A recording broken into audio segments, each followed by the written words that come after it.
Vendredi 16 septembre 2016, bienvenue dans cette nouvelle édition d'information sur Chérif La TV, tout en vous remerciant de votre constante fidélité.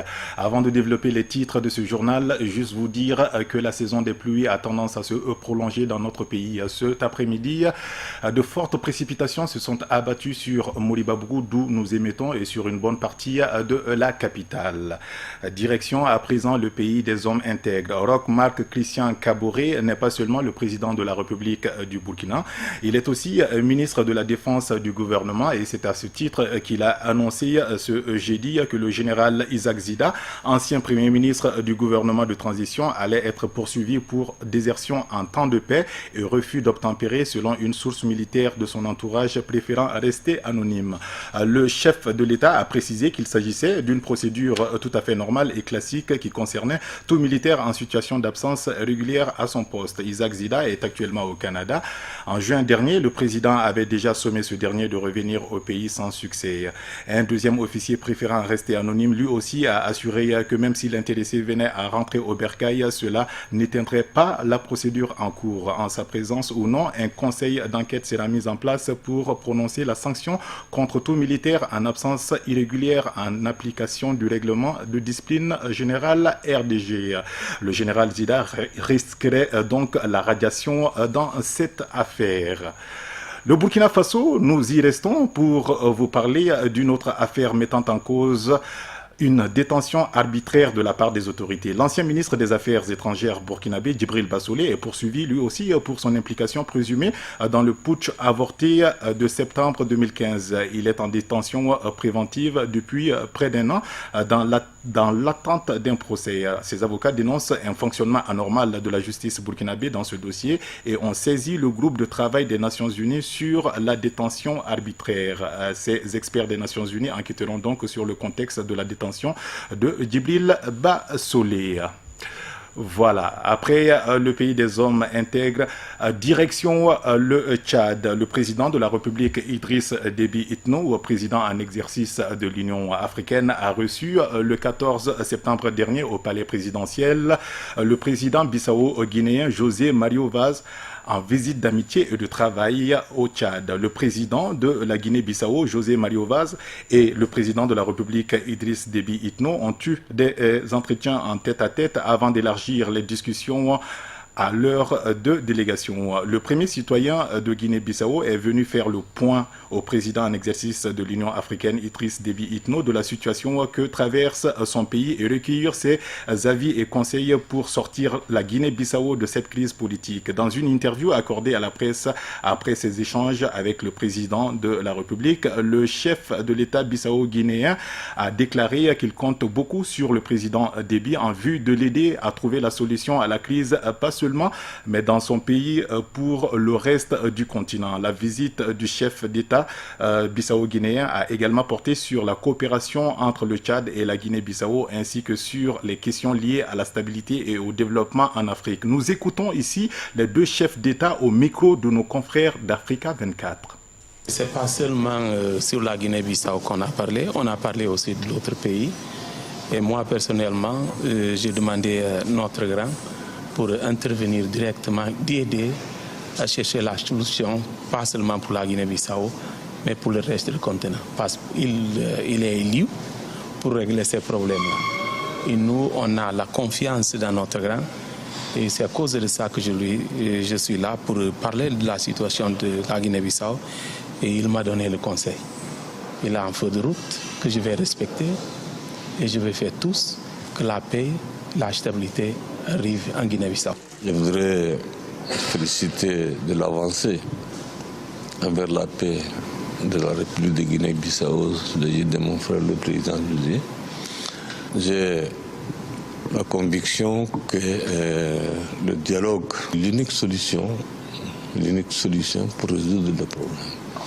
C'est ce qui est valable pour les autres pays aussi en Afrique. On ne peut régler aucun problème sans le dialogue. L'Afrique, nous avons notre histoire, nous avons notre civilisation, nous avons nos us et coutumes. Que les Africains cessent d'aller chercher des solutions ailleurs quand nous avons des problèmes. que les Africains cherchent des solutions africaines pour régler les problèmes. L'Afrique n'a plus besoin de crise. On parle de développement. 21e siècle, on parle du siècle de l'Afrique. Et en même temps, faire face à des crises me semble être une contradiction. Votre édition d'information d'aujourd'hui est essentiellement consacrée à l'actualité africaine. Après le Tchad, nous mettons le cap sur la haie aux Pays-Bas pour vous parler de l'ancien milicien surnommé Terminator, détenu à la Cour pénale internationale. Bosco Ntaganda observe depuis 8 jours une grève de la faim. Je suis un révolutionnaire et je n'ai pas peur de mourir, a prévenu l'accusé mardi dernier au 6e jour de sa grève de la faim. L'ex-milicien congolais a donc décidé de boycotter son procès. Il reproche à ses juges de l'empêcher de communiquer avec l'extérieur. Depuis la prison donc, Bosco Ntaganda ne peut téléphoner qu'à sa femme et à sa mère 1 heure maximum par semaine. En août 2015, les juges avaient restreint ses communication à la demande du procureur. L'accusation soupçonnait l'ex-milicien d'avoir interféré sur les témoins depuis sa cellule grâce à plusieurs intermédiaires contactés par téléphone. Ces conversations, toutes enregistrées, avaient alors été passées au crible. Il y aurait évoqué 2 témoins protégés, proposé de faire taire l'un d'entre eux, le tout dans un langage codé. Même si depuis aucune interférence n'a été identifiée, les juges ont néanmoins décidé le 7 septembre de prolonger les sanctions. Nous écoutons ici son avocat. One must wonder, Mr. President, what is the interest of justice? On doit se demander, Monsieur le Président, quel est l'intérêt de la justice. Nous avons ici un homme qui est au centre de détention et qu'il est décidé ou non, c'est un homme qui n'a pas mangé depuis plus de 7 jours. Il n'y a pas de signe qu'il va recommencer à manger. Nous allons continuer dans la salle d'audience sans accusé présent, sans accusé impliqué dans les procédures. Que va-t-il se passer après pour ce témoin? Et la semaine prochaine, quand M. Ntaganda sera tombé inanimé, que se passera-t-il en ce moment-là? Au Gabon, la Cour constitutionnelle sous pression maximale pour trouver une issue à la crise électorale. Le dénouement de la crise post-électorale qui secoue donc le pays repose désormais sur la Cour constitutionnelle et son influente présidente Marie-Madeleine, sous haute pression pour valider ou non les résultats provisoires donnant le président sortant Ali Bongo Ondimba vainqueur. L'avenir du pays est entre ses mains, affirment aujourd'hui en chœur les journaux et gabonais de tous bords politiques qui retiennent leur souffle en attendant le verdict de la Cour, attendu au plus tard le 23 septembre. La tour de Pise, comme la surnomme l'opposition, penchera-t-elle une fois de plus du côté du pouvoir pour mettre fin au bras de fer entre Ali Bongo et son rival, l'ex-baron du régime Jean Ping, qui revendique lui aussi la victoire. Nous écoutons ici Casimir Oyemba, qui a rallié le camp de Jean Ping lors du scrutin dernier. Il estime qu'il ne s'agit pas là de pression, mais qu'il revient plutôt de droit aux Gabonais de savoir toute la vérité. Et de ce point de vue, c'est à la Cour constitutionnelle de trancher. Nous l'écoutons ici. Il ne s'agit pas de pression du tout. Il s'agit de rappeler à la Cour constitutionnelle à ses devoirs.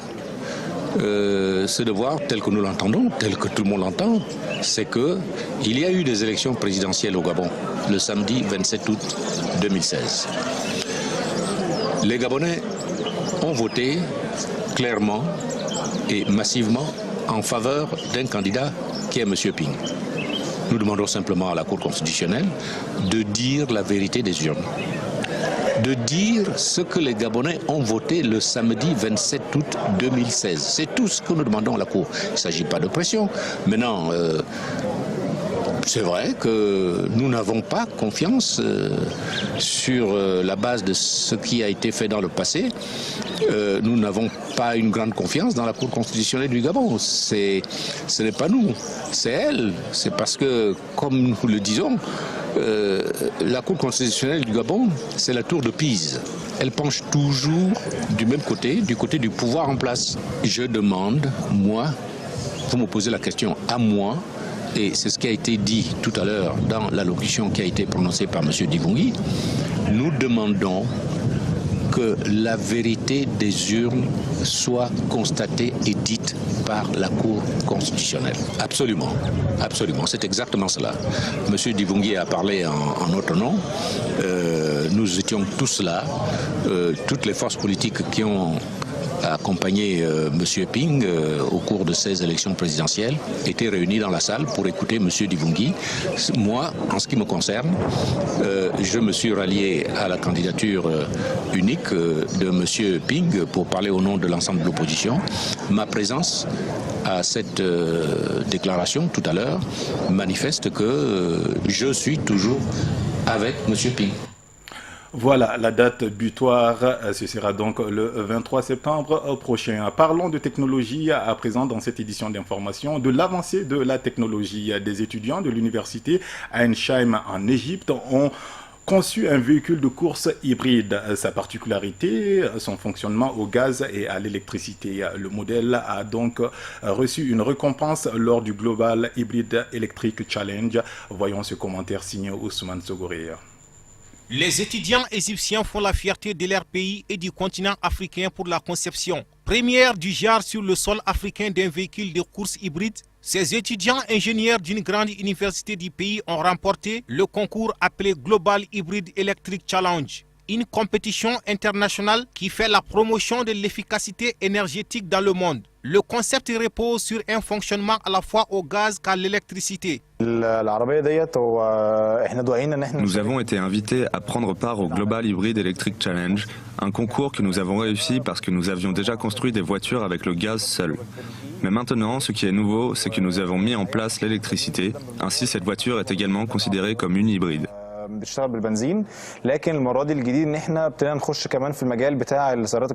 Cette jeune équipe étudiante égyptienne se dit très ambitieuse. Ils souhaitent à l'avenir commercialiser leur modèle hybride. Mais ce projet stagne un peu en raison du manque de financement. L'idée n'est pas si compliquée que ça. Nous avons atteint un bon niveau dans la conception de voitures électriques. Plus tard, nous envisageons d'appliquer ce concept aux voitures de tourisme car ce véhicule peut effectivement être conduit en ville. Mais nous avons toujours un problème financier. Nous demandons donc l'aide des investisseurs et des entreprises. Ces jeunes ingénieurs égyptiens, fierté du continent, sont arrivés 3e dans la version régionale du concours qui s'est tenu à Abu Dhabi. Ils visent désormais la plus grande compétition internationale qui se tiendra prochainement en Angleterre.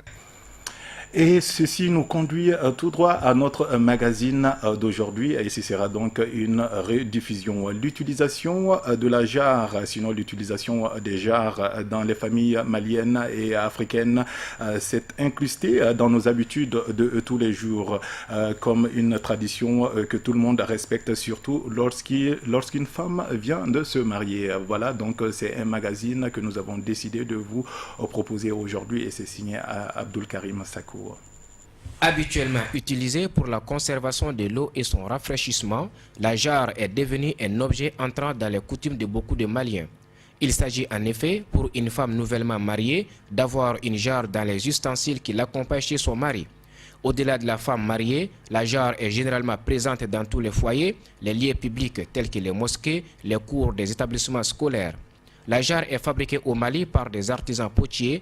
Elle proviendrait essentiellement, selon certaines vendeuses, des régions de Mopti et Ségou. En jarre, je me fournis à Mopti, à Ségou. Il y a des clientes qui viennent de la Guinée et du Sénégal. Oui, ça a une portée historique parce que chaque femme mariée qui part chez son mari, normalement, doit apporter une jarre. Oui. Chez nous, au Mali, ici, en partant chez son mari, il faut une jarre. C'est une jarre, ça veut tout dire. Quand les gens boivent ensemble dans la famille, ça peut réunir la famille. Grande différence, c'est à Mopti. Je crois que Mopti, elle est bien bonne qualité. Les gens qui n'aiment pas les jarres dans leur maison, bon, je ne sais pas si c'est une bonne idée, hein, parce que c'est notre coutume, c'est le traditionnel. Donc on devait le faire normalement. Depuis nos grands-parents, on ne peut pas le laisser maintenant. Le prix de vente des jarres varie selon la qualité. Et au dire des vendeuses, les jarres qui proviennent de Mopti coûteraient plus cher que celles en provenance de Ségou. Oui, il y a une différence de qualité entre les jarres qui viennent de Mopti et de Ségou. Les jarres qui viennent de Mopti durent plus que les jarres qui viennent de Ségou. Mais pour la fraîcheur, c'est la même chose. C'est la qualité qui fait la différence, quoi. Mopti, c'est la qualité. Malgré l'industrialisation et l'avancée de la technologie, la jarre occupe encore une place prépondérante dans notre société contemporaine. Son usage n'est pas prêt de s'arrêter.